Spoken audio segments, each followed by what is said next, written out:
Hello guys, welcome back to subs. मुझे उम्मीद है कि आप लोग इस एपिसोड का बेसब्री से इंतज़ार कर रहे होंगे, क्योंकि मैं Shah Hussain as a host आप लोगों के लिए हमेशा एक बैंगर किस्म की एपिसोड लेकर आता हूँ। तो एज ऑलवेज इंफॉर्मेशन भी मिलेगी, एंटरटेनमेंट भी मिलेगी।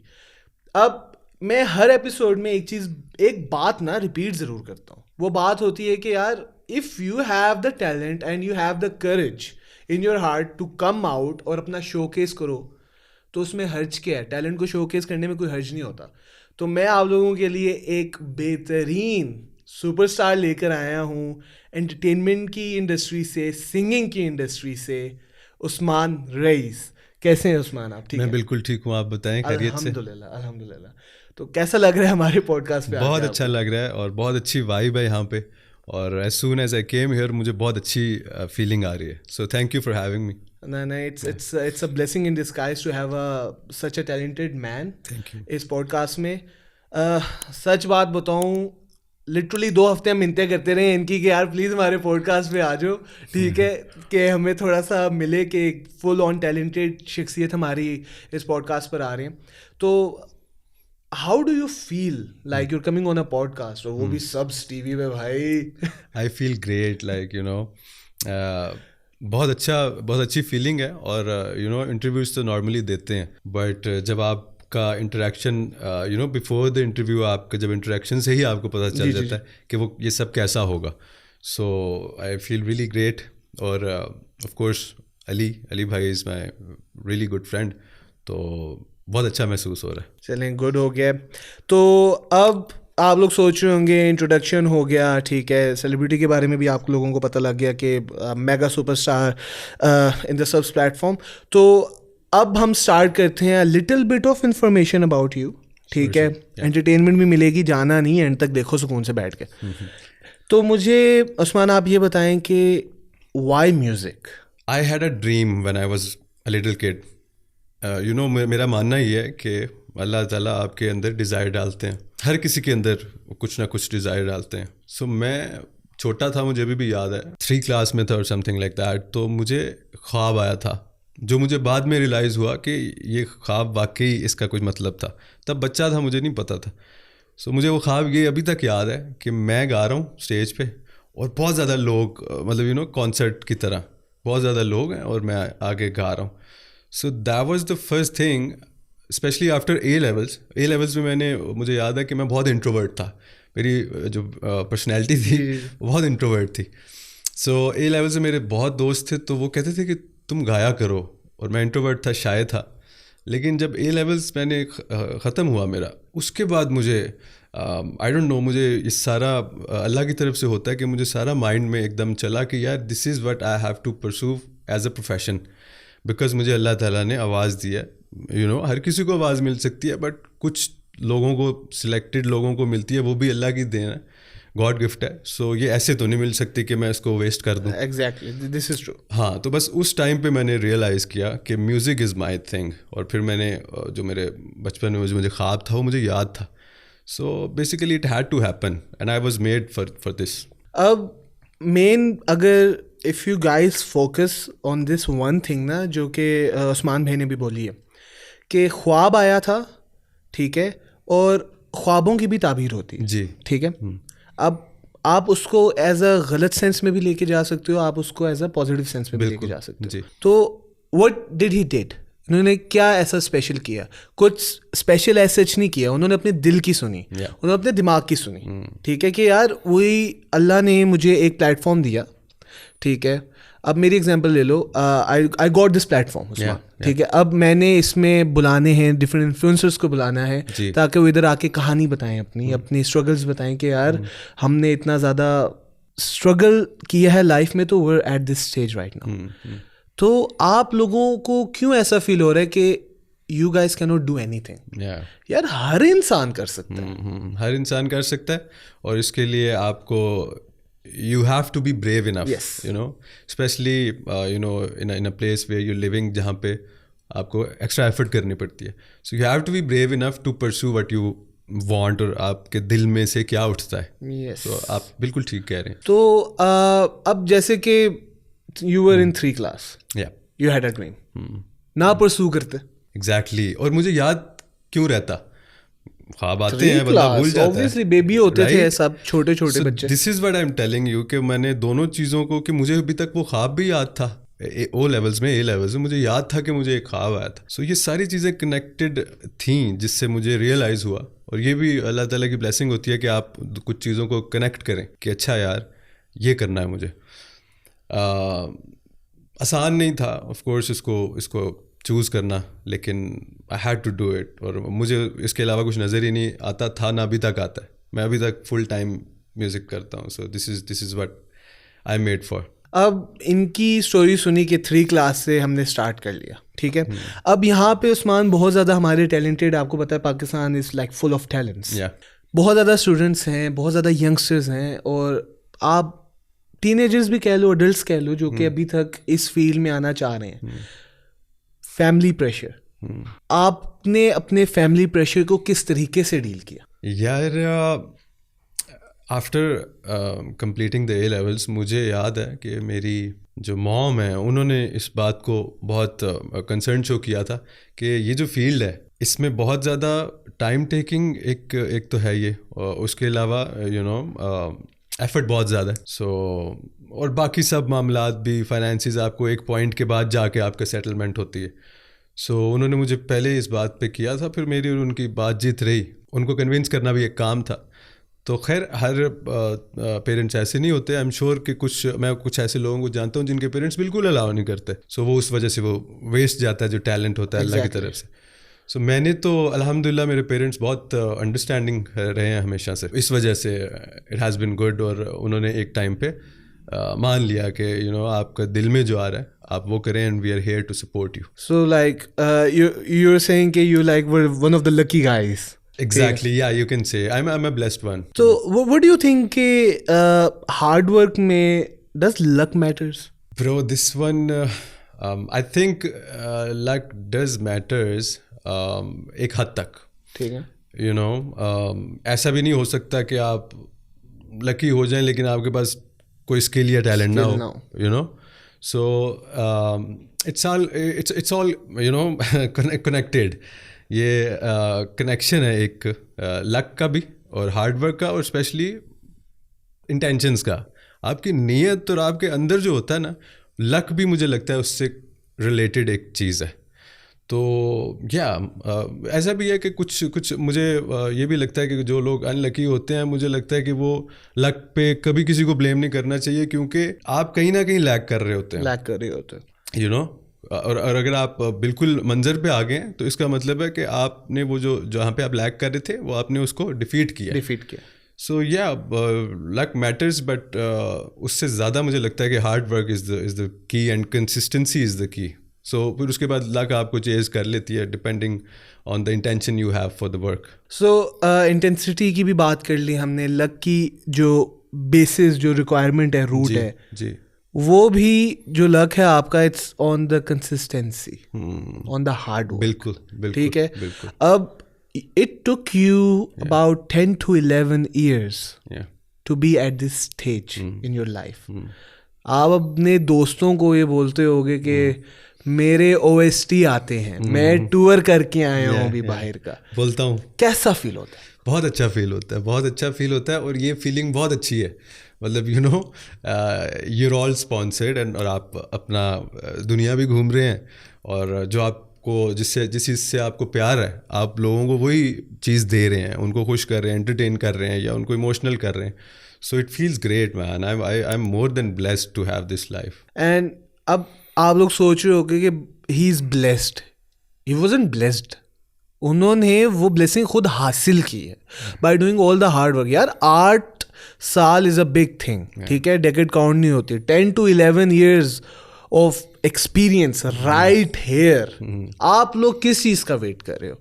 इतने टैलेंटेड, लाइक मैं पॉडकास्ट पे बुलाता हूँ, शायर बुलाए, रैपर्स बुलाए, मेन पाकिस्तानी सिंगर बुला लिए यार, जो कि लाइक मेन स्टेज पे अभी लाइक बूम, मार्केट हवाओं में भाई जा रही है इनके, ठीक है। But what are you guys doing? आप ऑडियंस को क्या बताएंगे कि what should you do to chase your passion? यार आई थिंक सबसे पहले तो आपको बहादुर होना पड़ेगा। आपका जो आपके दिल में जो डिज़ायर है, जो चीज़ डल गई है, उसको परसू करने के लिए बहुत बहादुरी का काम है ये, इसमें काफ़ी हर्डल्स हैं हर तरह की, including the finances and everything. So सबसे पहले तो बहादुर होना पड़ेगा। उसके अलावा इंटेंशन जो है ना, इंटेंशन वो एक ऐसी चीज़ है कि जो आपको कहाँ से कहाँ पहुँचा देती है।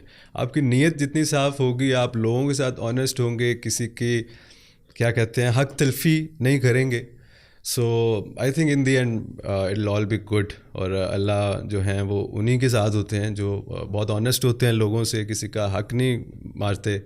और बहादुर होना पड़ता है इसके लिए, leaving everything behind.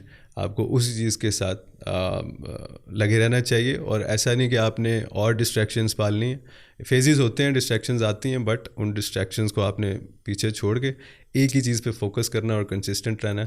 So you will be there, I am sure, इंशाल्लाह। अच्छा उस्मान, मज़े की बात पता है क्या है जी। आपका ना डिस्ट्रैक्शंस, ठीक है, डिस्ट्रैक्शन से मुझे याद आता है कि अच्छा मेरा ना एक बड़ा तंग करने का होता है एक ऑडियंस को, ठीक है, मैं प्यार ले आता हूँ बीच में, अच्छा, ठीक है, कि आपको पता है आजकल द स्पेशली द जनरेशन जो हमारी चल रही है, जी जी, they all focus on the love side too much, giving too much of your time to one thing. ठीक है, देना चाहिए, बिल्कुल, हाँ हमने भी दिया जब हमारे पास नहीं है टाइम पे प्यार, लेकिन एट व्हाट आई थिंक जब आप लाइफ को उस पॉइंट पे आ जाते हो ना जहाँ पे you have to focus on your self love, ठीक है, आपको अपने आप पे फोकस करना पड़ता है। तो घूम फिर आके मेरी बात वहीं पे आ जाती है, दिल टूटा कभी उस्मान भी आपका?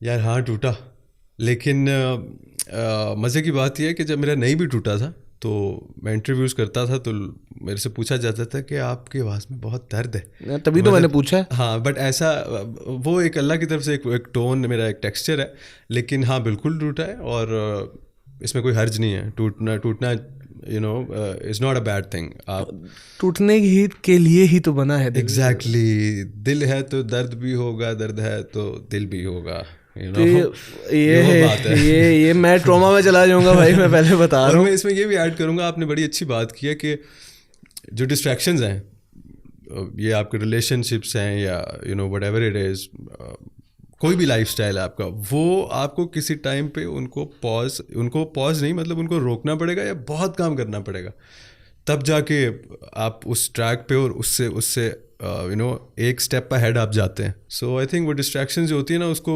फेजेस होते हैं, उनको एक टाइम पे आपने कम करना ही पड़ता है। ऑब्वियसली नेचर वाइज तो आप उन डिस्ट्रैक्शन की तरफ माइल होते हैं, सो यही तो आपका सारा चैलेंज है, अच्छा लोग कहते हैं कि whenever you're it's not always about love, कि आपका दिल टूटे, ये तो मैं वैसे ही मजाक में कहता हूँ, हाँ जी, क्योंकि आपको पता है दिल टूटता है तो लोग गानों वाली साइड पे आ जाते हैं, भाई मैं अरिजीत सिंह बन जाऊंगा, ठीक है, मेरी आवाज़ में सुर आ गया। लेकिन व्हाट आई थिंक आपका बेसिकली जो मुश्किलात हैं ज़िंदगी में, वो भी तो दिल तोड़ सकती हैं आपका, वो भी तो आपको उस राह की तरफ ला सकती हैं जो कि आपने एक दिमाग में बनाया कि मैंने ये करना है। हाँ। अब लोग ए दिल मुश्किल, रणबीर कपूर की मूवी है, देखी होगी आपने, उसमें पहले उसकी आवाज़ में दर्द नहीं होता, हाँ। फिर जब वो चन्ना मेरे यहाँ गाता है तो फिर कहता है कि मेरी आवाज़ में दर्द था, मेरी आवाज़ में प्यार था।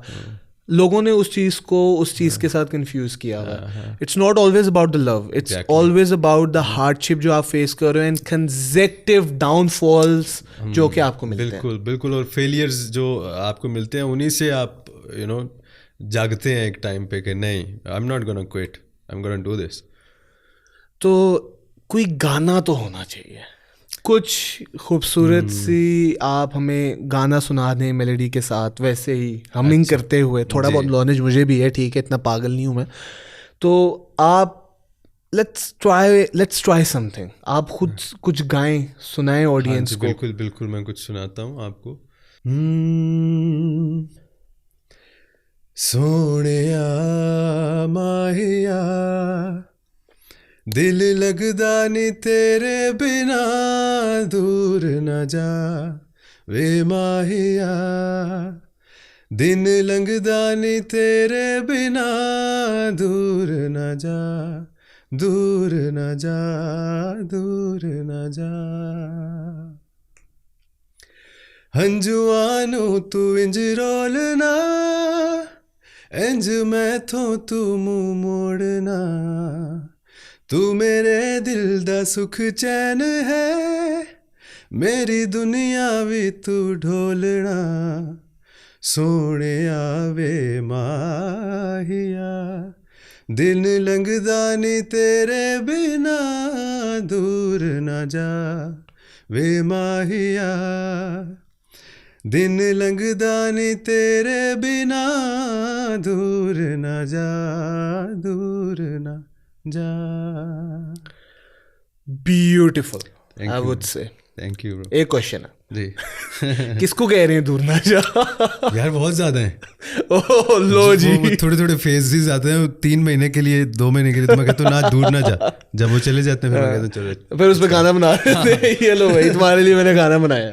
अच्छा, ये बहुत ज़्यादा फेजेस चल रहे हैं, ठीक है, कि आप व्हेनेवर वही आशिक टूटे हुए दिल हैं हमारी ज़्यादातर ऑडियंस, ठीक है, सॉरी गाइज मैंने ये गाना सुना दी, मुझे खुद रोना आ रहा है अंदर से, but stay strong, sigma personality यार क्या हो गया Exactly, yeah. तो नहीं एग्जैक्टली नहीं आप नहीं समझेंगे नहीं आप ही तो समझेंगे, मैं तो भूल गया था। I can relate, you can relate obviously.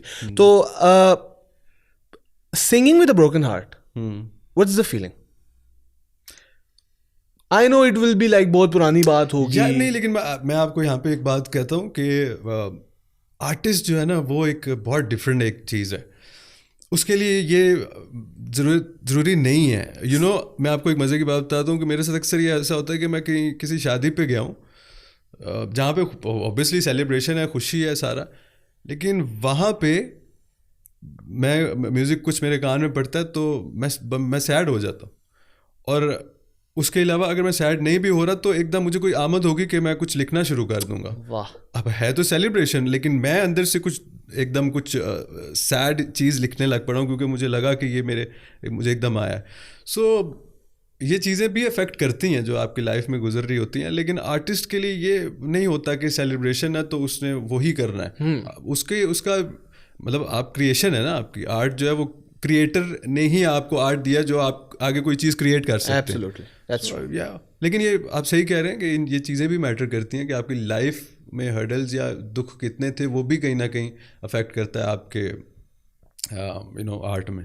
इसलिए इन भाई का दिल नहीं दुखाना, ठीक है। हाँ। ये 4 महीने बाद जाके आपके लिए एक स्पेशल सा गाना निकला होगा। ये मसले पड़ जाएंगे आपके लिए, वो तो ऑलरेडी फेमस है। एक मेरा एक गाना था, तेरी कहानी झूठी मुझको ये पता था, दुनिया थी मेरे पीछे फिर भी मैं तेरा था, इतने गीले थे हमको कुछ भी ना कहा, मेरी खामोशी तेरी बन जाए सजा, तुझे प्यार करके। दिस सॉन्ग इज लाइक, ये खिलौना नाम है मेरे इस गाने का, और इसमें बेसिकली ये है कि I don't give a dam, you're gone because you lost that, you lost me, yeah. So basically sadness को आप ऐसे भी एक्सप्रेस कर सकते हैं कि कोई मसला नहीं, आप जा सकते हैं, हम सख्त लौंडे हैं भाई, हमें तो फर्क ही नहीं पड़ता। लाइफ गोज ऑन, तुम चली गई हो, खैर 2-3 आंसू गिरे वो तो वैसे ही गिर जाते हैं यार। हाँ। वो मैं उस दिन गाना सुन रहा, ठीक है, वो जिसके साथ सीन में था उसकी याद नहीं आ रही, पुरानी एक्स की याद आ रही थी। मैंने कहा यार ये मसला चल रहा है यहाँ पे। ये गाना जो आपने अभी गाया, ठीक है, it's just for the fun thing, ये आपने गाना निकाला था कि यार मुझे नहीं, आई वेंट थ्रू समथिंग, तो वो उस अच्छा मजे की बात है, माइकल जैक्सन मेरे यू कैन से कि आइडल है। मैंने उनको बहुत फॉलो किया, उनकी डॉक्यूमेंट्रीज देखी हैं बड़ी 2-2 घंटे की। उनकी एक बात मैंने सुनी थी इंटरव्यू में कि जब आप किसी चीज़ से गो थ्रू कर रहे हैं, try to write it down, if you're a singer आप उसको लिरिक्स के तौर पे लिखना शुरू करें। अब मैं एक चीज़ से गुजर रहा था बेसिकली, ऐसी ही कोई चीज़, सो वो फीलिंग मेरे अंदर थी, मैंने उसी वक्त सोचा कि आई राइट इट डाउन। इस गाने का नाम मैंने खिलौना रखा, और उसके वर्डिंग भी ऐसी है, आई एम श्योर आप लोग सर्च करेंगे खिलौना बाय उस्मान रईस तो आपको समझ आएगी उसके लफ्ज़ कैसे हैं। बेसिकली डिच करने पे है गाना, बट वो ऐसे है कि वो ही और she is not being sad about it, वो बस एक्सप्रेस कर रहे हैं कि this is how it had to happen, and I am good with it, you lost it, so it's fine. इस पे फिर जीत जानू ने भी गाना निकाल दिया, जो तुम जाओगे बड़ा पछताओगे. वो बहुत अच्छा ठीक गाना है, वो यही सब्जेक्ट है वो. ठीक है, तो देख लो भाई, हीरो को छोड़ के तुम लोग ना मिट्टी में चले जाते हो. अच्छा, तो अब मैं ना काफ़ी ज़्यादा देखता हूँ आजकल ना सिंगर्स आ रहे हैं, मार्केट में आ रहे हैं. हमारी इवन द वर्क प्लेस जो है मेरी, यूनिवर्सिटी को भी वर्क प्लेस कह सकते हैं कि सम, हाँ of course, sort of work की काम तो हो रहा है, एक्सपीरियंस तो मिल रहा है आपको. बिल्कुल. ठीक है, वहाँ पे सिंगर्स आ रहे हैं. ठीक है, and they getting famous without any voice. Like मेरा जो फर्स्ट पॉडकास्ट था उस पर I was like I can sing. ठीक है, बट मुझे पता बहुत गालियाँ पड़ी होंगी मुझे. ठीक है, but I said I can sing, but I didn't say कि I'm a singer. There is a difference between saying कि I'm a singer और I can sing. That's beautiful. ठीक है, तो आप मुझे बताएं कि what do you want to tell the audience especially कि आप जो कर रहे हो अभी गलत है, क्योंकि you've been through that stage of from like 11 years of like singing experience. Like आपकी आवाज़ बोलती है कि भाई तुम चुप करके बैठो, मुझे सुनो. ठीक है, तो आप क्या कहना चाहेंगे कि क्या चीज़ दुरुस्त करने की ज़रूरत है? हमारी ऑडियंस को क्या बताएंगे कि टैलेंट को ऊपर लेकर आओ? अच्छा, इससे मैं एक चीज़ का फ़र्क बताना चाहूँगा जो मेरा अपना थॉट है. वो ये है कि अगर आज let's suppose everything is based on the social media, अगर आज सोशल मीडिया सपोज 2 दिन के लिए बंद होता है, मैं फिर भी काम कर रहा हूँ. I am not dependent on the social media because I have given all these years professionally. So basically मुझे लगता है कि आपको सिर्फ कंटेंट के लिए काम नहीं करना चाहिए. बीइंग अ सिंगर आपको जिस तरह मार्केट का काम होता है वो भी करना है. आपने अपना ओरिजिनल चीज़ें रिलीज़ करनी है. Not just you want to have the following of in some certain social handle, you know. So ये बहुत ज़रूरी है. एक तो कि इससे आप पता भी चलता है कि प्रोफेशनली और शौकिया दोनों डिफरेंस पता चलते हैं कि शौक में भी आप गा सकते हैं, बट प्रोफेशनली एक अलग चीज़ है. उसके लिए बहुत कुछ आपको करना पड़ता है. उसके लिए आपको एक्सपीरियंस चाहिए. उसका कोई शॉर्टकट नहीं है कि यू नो आपने कुछ शॉर्ट रील्स की हैं, ये वो. आपने ओरिजिनल काम भी करना है, मार्केट में जाना है, ड्रामाज, फिल्म्स, अपनी एल्बम रिलीज़, अपना सिंगल्स रिलीज़. सो ये सब चीज़ें मैटर करती हैं. तो ये एक डिफरेंस है, आपको पता होना चाहिए कि क्या इनमें फ़र्क है.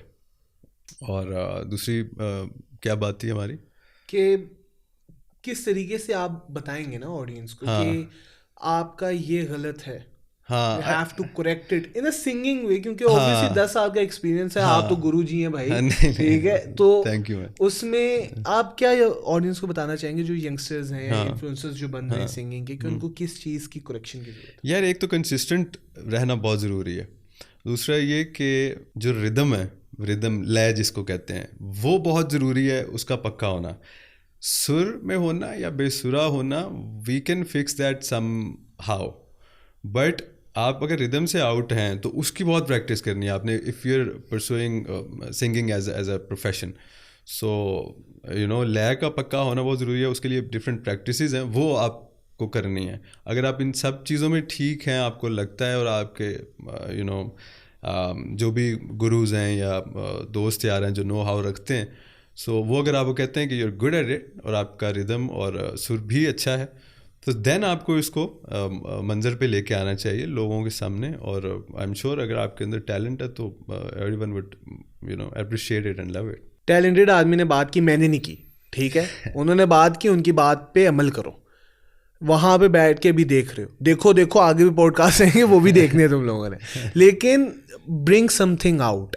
ठीक है, अब आई डिडंट न्यू कि उस्मान, आई will B brutally honest with you, I didn't knew कि मैं यहाँ बैठूंगा एंड मैं आप जैसे लोगों के साथ बैठ के यहाँ पे होस्ट करूंगा. And these guys, is lovely guys, they treating me so well. ठीक है, you deserve it. It really means a lot. अभी हमारी ऑडियंस को भी तो पता लगे. ठीक है, नहीं मुझे पता है आप लोग भी प्यार करते होगे, लेकिन मुझे नहीं पता था कि मैं यहाँ बैठ सकता हूँ. मैं एक वर्किंग एनवायरनमेंट में आया, उन्होंने मुझे बताया कि bro this is the skill, तेरे पास है ये चीज़. ठीक है, और मैं बुढ़ा हो गया हूँ यार, तुम लोग यंगस्टर्स हो, मोबाइल फ़ोन का ज़माना है. ठीक है उस्मान, आप ये मानते होंगे कि मीडिया बहुत ऊपर जा चुका है. जी. इतनी पे आपको एज अ CA नहीं मिलेगी जितना मीडिया से कमा लेते. बिल्कुल. ठीक है, तो आपको पता लग जाता है कि आपके अंदर क्या है। आप क्या आर्टिस्ट हो यार। लिखना भी एक किस्म का आर्ट है। ये है ही आर्ट। ये लिखना जो है ये अलग तरफ से आपको आमद होगी तो आप आप लिखेंगे। ये मेरी नज़र में तो लिखना बहुत बड़ा आर्ट है। और मुझे ये बताएं, बॉयज़ के साथ जो सेशन लगता है, हाँ ठीक है, उसके बाद जो सिंगिंग वाले बॉयज़ हैं आपके, ठीक है, उनके साथ जब आपका सेशन लग रहा होता है सिंगिंग से रिलेटेड, उस वक्त भी मैंने सुना है कि I like to write as well. तो मैं भी जब अपने लड़कों के साथ बैठा होता हूँ, दोस्तों के साथ, तो वेन एवर आई राइट वो बड़ा खूबसूरत किस्म का निकलता है। तो what is your pin point over there कि वो निकलता क्यों है? Like it's like a safe environment where you can express yourself. Yes, I think you right. जिन लोगों में आप कंफर्टेबल होते हैं, सो आई थिंक उसमें बहुत आसानी से आप चीज़ कुछ क्रिएट कर सकते हैं या आपके जहन में आमद हो सकती है। सो बिल्कुल ठीक कह रहे हैं आप। और उसमें अगर if you are comfortable enough while being alone, उससे बेहतर कोई बात नहीं। उससे बेहतर कोई बात नहीं है। ये वही बात है ना कि मैं एक पाकिस्तानी ड्रामा था हमारा, इमरान अशरफ का था, वो बैठे हुए थे, वो आई फॉरगॉट द नेम, भोला वाला जो ड्रामा था। तो उसमें वो बंदे के वो आते हैं, तो उसके साथ ना टिकट बैठा होता है वो ना बस में, तो वो आगे से कहते हैं कि भाई तुम्हारे साथ कौन है ना, तुमने जगह मल के बैठे हुए हो तुम यहाँ पे, 80 रुपए की टिकट है, तुम बैठे हुए हो। तो आगे से कहता है मैं और मेरे साथ भी मैं इस चीज पे खुश रहना सीखो कि at least you have your mental health over there and you can sort out a lot of problems. I have seen Usman so many youngsters, ठीक है, जिनके बहुत ज़्यादा मसले चल रहे होते हैं, ठीक है, और सबसे आपको पता है सबसे बड़ा मसला एक तो फाइनेंशियल रीजंस का होता है, ठीक है, क्योंकि म्यूजिक को कैरी करना है एक साथ 100%। लेकिन आप उस पर भी मानेंगे एक बात, मीडिया ने इतना आसान कर दिया है, if you have the talent man, ठीक है, अगर आपके जमाने में मीडिया इधर होता, मुझे ईमानदारी से बता, आप एक गाना रिलीज करते वैसे ही कवर हिट हुए होते ना उसी वक्त। ये 8-9 साल की आपको जो ख्वारी आपने काटी वो ना काटनी पड़ती। लेकिन मुझे लगता है कि ये मेरे लिए, मैं बहुत ब्लेस्ड हूँ कि मैंने ये काटी है, क्योंकि जो मेरे पास गैदर हो गया ना, वो मैं ही जानता हूँ, वो द काइंड ऑफ एक्सपीरियंस। और I can go anywhere and do anything just because मैंने ये 8-10 साल लगाए। अगर वो उस तरह का मुझे वो नहीं होता कि एक हिट चाहिए होता while the media is here, तो मुझे लगता है कि ये जो मैं आज हूँ वो मैं ना हो सकता, जितनी मेरी में मैच्योरिटी है वो शायद ना होती। बट ये आप बिल्कुल ठीक कह रहे हैं कि अब इतनी आसान हो गई हैं चीज़ें कि you can earn good if you have the talent. आप गाते हैं या एक्टिंग करते हैं या मॉडलिंग करते हैं, so it's a lot easier now and it's good. ये अच्छी बात है और ये अच्छा पॉजिटिव चेंज है दुनिया में। अब सोशल मीडिया की बात कर ली हमने, ठीक है, अब मुझे ये बताएं कि कुछ ऐसे यंगस्टर्स भी जो हिट हुए हैं, अब लोग उनके बारे में कहते हैं he can not sing, he can not do anything, ठीक है, खुद वो बैठ के टिकटॉक स्क्रॉल कर, यार दिस इज सो रॉन्ग, ठीक है, दिस इज सो रॉन्ग, ठीक है। इवन हम भी बात कर रहे थे आपस की बात लेकिन वो मैं एज एन एक्सपीरियंस बंदे के साथ बैठ के कह रहा था कि यार ये भी इस तरह के भी सिंगर्स आ रहे हैं हमारे, यार अगर तुम्हारे अंदर तुम्हारी आवाज़ है, तुम्हें पता है कि you are capable of doing so many things. Even मैं तो बाथरूम सिंगर को भी सिंगर कंसिडर कर लेता हूँ अगर वो अपना टैलेंट शो के साथ आके। अब कंसिस्टेंसी किधर है, यही पॉइंट है। अब आप मुझे देख लो, गेस्ट लाना उस्मान आपको पता है बड़ा मुश्किल होता है गेस्ट को लेकर आना, और स्पेशली जैसे गेस्ट को लेकर आना, it's a really big task. But जब आप एक कंसिस्टेंट हो, आप लोगों को मिल रही है ना, आप लोगों को एपिसोड टाइम पे मिल जाती है, क्यों मिलती है? क्योंकि my team and me we are consistent towards one thing. Exactly, बिल्कुल। If I am a singer, first कर लो तो यार मैं गाने निकालता रहूंगा, ठीक है। अभी you are going to release an album as well, right? इंशाल्लाह आफ्टर प्रोबब्ली ऑन ईद, या। तो देखो यार, सीखो इनसे कि जरूरत है एल्बम की यार करने को। तो I am earning good, I been going to the US, to the UK, China भी गया हूँ, दुबई भी कॉन्सर्ट्स कर रहा हूँ, अल्हम्दुलिल्लाह it's all good. But you know ये चीज़ कभी रुकनी नहीं चाहिए। जो आपने पॉइंट रेज किया है, इट्स ब्यूटीफुल, कि देखा जाए तो ज़रूरत नहीं है, पैसा आ रहा है, आ रहा है, बहुत अच्छा है, लेकिन फिर भी इस काम को कंसिस्टेंट करना। और इवन मैं तो इन चीज़ों पे लगा होता हूँ कि अभी इन चीज़ों को तेज़ करना है। जितना सपोज अगर मुझे 2 महीने लग रहे हैं एक गाना बनाने में, तो वो मुझे 1 महीने पे लेके आना है या उससे 20 दिन में लेके आना है। मैं तो इस तरह का अब अप्रोच रखता हूँ कि ज़्यादा से ज़्यादा चीज़ रिलीज़ होनी चाहिए। बेशक उसकी ज़रूरत नहीं है, लेकिन उसकी ज़रूरत है भी। For being an artist you have to create and you have to show it to the world के हर आर्टिस्ट की एक अलग पहचान है और अलग ओरिजिनलिटी है। जो मेरी आवाज़ या जो मेरी कॉम्पोजिशन होगी वो आपकी नहीं हो सकती, जो आपकी होगी वो मेरी नहीं हो सकती। Exactly. क्योंकि हम सब के अंदर डिफरेंट फीलिंग्स हैं और वो कहते हैं कि जो हमारे थंब प्रिंट्स हैं पूरी दुनिया में हर किसी का डिफरेंट है। सो यही बात है, हर बंदे का टैलेंट भी डिफरेंट है। एग्जैक्टली। अच्छा, आप लोग ये तो सोच रहे होगे कि बहुत ज़्यादा इन्फॉर्मेशन ले ली है और बहुत ज़्यादा दिमाग भी मैंने आप लोगों का खा लिया होगा, क्योंकि इन्फॉर्मेशन तो उस्मान भाई ने दी है आप लोगों को सबसे ज़्यादा। तो why not go for a song अभी इसी वक्त? अच्छा हो जाए जी। वो भी अपने ना हुए, दिल भी गया हाथों से, वो भी अपने ना हुए, दिल भी गया हाथों से, ऐसे आने से तो बेहतर था ना दिल का, उनके अंदाज़े करम उन पे वो आना दिल का, हाय वो वक्त वो बातें वो ज़माना दिल का। वाह, थैंक यू। और रूह जाग गई है यार मेरी अंदर से। अमेजिंग। Thank you. मुझे पुराने मसले याद आना शुरू हो गए अपने बस यही सीन है। ये बेसिकली नुसरत साहब की कवाली है और इनको लिखा हुआ है पीर नसीरुद्दीन साहब ने।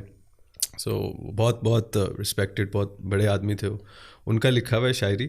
ये अभी इन दिनों में लोगों के सामने ये चीज़ आई है, वायरल हुई है थ्रू वॉइसेस, बट ये बहुत पुरानी चीज़ है और बहुत अच्छी चीज़ है और इसको नुसरत साहब ने अपनी कवाली में गाया। So it's a beautiful thing, I love this. अब यहाँ से आप हिसाब लगाओ, एक तो एक्सपीरियंस का और एक दिल में एक चीज़ जब बसती है ना तो आप उस चीज़ से रिलेटेड हर चीज़ रिसर्च करते हो। यू इवन न्यू कि ये गाना लिखा किसने। जी बिल्कुल। बहुत ज़्यादा सिंगर्स हैं यार, ये ऑफेंड होने वाली बात नहीं कर रहा मैं, जिनको पता नहीं होता वो गाना गा रहा है। हाँ यार आप जड़ पकड़ो। एग्जैक्टली जड़ पकड़ोगे तो कुछ होगा। There is no path towards success जहाँ पे तुम यहाँ से जब मार के यहाँ चले जाओगे। यहाँ से कदम है भाई, slow and steady always wins the race. Exactly. तो आई वुड से कि it was really nice meeting you. Same here man, I loved it being here और मुझे बहुत खुशी है कि मैं यहाँ पे आया और आपसे मेरी इतनी अच्छी बात हुई। यार मुझे तो आपकी आवाज़ ने ना कसम से, मैं कॉन्सर्ट करेंगे पाकिस्तान में, मैं पहला बंदा हूँ सामने, मैं आपको लिख के दे रहा हूँ। इंशाल्लाह। अभी मेरी एल्बम रिलीज़ है, सिंगल्स मेरे कुछ रिलीज़ हुए हुए, बट एल्बम रिलीज़ है, उसके बाद I am on it, I will be here and there out of Pakistan, inside Pakistan. इंशाल्लाह बहुत कॉन्सर्ट्स और बहुत ज़्यादा बड़े सीन्स आपको देखने को मिलेंगे इंशाल्लाह।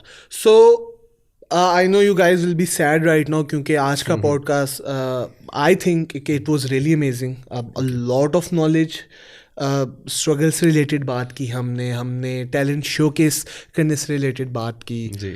हमने उन चीज़ों को आज मैं कहता हूँ उस्मान हमने टच किए जो कि यंगस्टर्स के लिए बहुत इंपॉर्टेंट है। हाँ ठीक है, तो आई गेस ये प्लेटफॉर्म उस्मान हमारे यंगस्टर्स के लिए है कि वो इधर आएँ and to showcase your talent. बिल्कुल। इनको शोकेस करने की इधर आके ज़रूरत नहीं थी।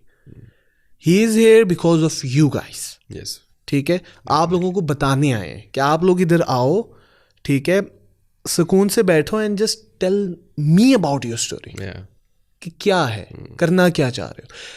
We are group of professionals, हम कुछ ना कुछ गाइड कर देंगे आपको। बिल्कुल। तो it was really nice and beautiful meeting with you Usman, same here man, and I really want you're already successful mashallah, but I really want you to be at the top of your game. I'll be there. I'm on it, bro. I'm giving you my word, inshallah. I'll be Inshallah, bro. Inshallah. So thank you so much guys for watching subs, and next episode का wait ज़रूर करना है क्योंकि next episode will be another banger for you guys. ठीक है? So please keep watching and please spread the love out there. ठीक है? Share करो ये पॉडकास्ट अपने दोस्तों के साथ, और खुद में टैलेंट है तो इधर आओ. Thank you so much. जाने वाला मैं कहीं नहीं हूँ. एक गाना हम एंडिंग करेंगे उस्मान भाई, एक गाने से. So please, thank you so much. Take care guys. Bye bye. तेरे बिना जिया नहीं जाए, तेरे बिना जिया नहीं जाए, तेरे ही मैंने ऐ सपने सजाए, तेरे ही मैंने ऐ सपने सजाए, तेरे बिन ऐ सनम क्या खुशी कैसे गम, तू चली आए जो जी उठे फिर से हम, तू जो नहीं तो क्या है हम,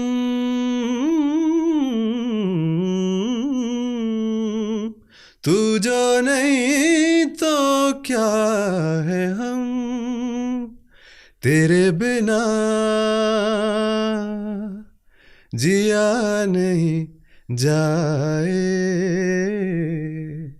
तेरे बिना जिया नहीं जाए.